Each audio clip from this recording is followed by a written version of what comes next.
প্রথমে বলবো আমার ভিডিওতে একটা লাইক দেন। এই কথাটা কেন বলছি, কারণ আপনারা আমার ভিডিও দেখেন ঠিকই, লাইক করতে ভুলে যান, লাইক দেন না। হয়তোবা ভিডিওটা অন করেন, দেখেন, কিন্তু লাইক করতে ভুলে যান। এই কারণে আমি প্রথমেই বলে নিলাম, প্রথমে আগে একটা লাইক দেন, তারপরে আপনারা ভিডিওটা দেখা শুরু করেন। তো যাই হোক, আমি কোটা বাছা করতেছি, পটল আলু এগুলো দিয়ে ঝোল করব। প্রথমে বের করছিলাম কাতল মাছ। তো আমার হাজব্যান্ডকে এর ভিতরে ফোন দিয়েছিলাম, সে কাতল মাছ খাবে না, সে শিং মাছ খাবে। তো আমি শিং মাছ আবার বের করলাম, বের করে কাতল মাছটা ঢুকিয়ে রাখলাম ফ্রিজে, আর শিং মাছটা বের করে আমি ভিজিয়ে রাখলাম। আর এর ফাঁকে আমি আলু আর পটলটা কেটে নিচ্ছি। তো কাটতে কাটতে কি আর করার, কথা যেহেতু বলতেই হবে। ভিডিও এমন জিনিস যে ভিডিওতে ভয়েস দিতে দিতে ভয়েস আর খুঁজে পাই না। তো যাই হোক, আমি যা কাজ করতেছি সেটার উপরেই কথা বলছি, ঠিক আছে? তো এই যে ফ্রিজ খুলে মাছ টাছ বের করলাম। তো মাছের কথা তো আগেই বলে ফেলছি, আর কিছু বলার নাই।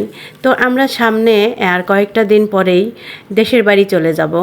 দেশের বাড়ি যাব, মনের ভিতরে খুব আনন্দ লাগছে, কারণ দেশের বাড়িতে বড় একটা অনুষ্ঠান হবে। সেটা হলো আমার ছেলের বিয়ের অনুষ্ঠান। আমরা এখানে বিয়ের কাজ সম্পূর্ণ করছি, এবং এখানে হালকা ছোটোখাটো একটা অনুষ্ঠান হয়েছে, কিন্তু এটা আমাদের আত্মীয় স্বজন নিয়ে হয় নাই। এই জন্য আমরা দেশের বাড়ি যাব, এবং ওখানে গিয়ে বড় করে একটা অনুষ্ঠান করার ইচ্ছা আছে। আল্লাহ যদি ঠিকঠাকভাবে বাড়িতে পৌঁছায়, সব কিছু যদি ঠিক থাকে, তাহলে আমরা গিয়ে অনুষ্ঠানটা সম্পূর্ণ করব। তো এই যে আমাদের বস্তা লাগেজ সম্পূর্ণ আমরা আগের থেকেই রেডি করে রাখতেছি, যাওয়ার দিনে যেন কোনো কিছু বাদ না পড়ে যায়, কারণ অনেক কিছু নিতে হবে। এই যে বালিশ দেখতে পাচ্ছেন, এই যে সব কিছু দেখতে পাচ্ছেন, এগুলো আমরা সব কিছু নিয়ে যাব। যাওয়ার দিনে কী যে কষ্ট হবে আল্লাহই জানে, অনেক কষ্ট হবে। এদিকে আমরা এখান থেকে চাল ডাল চিনি লবণ সব কিছু কেনাকাটা করে নিয়ে যাচ্ছি। এই যে সব কিছু এর ভিতরে দেখতে পাচ্ছেন, ডাল, ঘি, চা পাতা, মসুরের ডাল, মুগের ডাল, সম্পূর্ণ কিছু আমরা নিয়ে যাচ্ছি। এই যে ব্যাগের ভিতরে আছে পর্দা, তারপরে ওই যে বক্স দেখতে পাচ্ছেন, এগুলা সম্পূর্ণ আমরা আস্তে আস্তে গোছানো শুরু করে দিয়েছি, কারণ আমরা যেদিন যাব সেই দিন হয়তোবা অনেক ভোরবেলা উঠে চলে যাব। এই কারণে আমরা আগের থেকেই আস্তে আস্তে আস্তে আস্তে সব গুছিয়ে নিচ্ছি। তো এখনও গোছানো সম্পূর্ণ হয় নাই।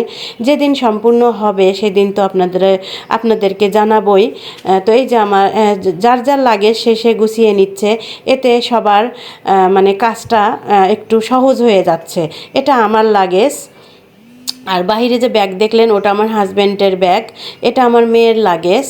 এই যে এখনও ও এই কাজগুলো করে নাই, ও একটু আলসা টাইপের, এই জন্য এখনও করে নাই।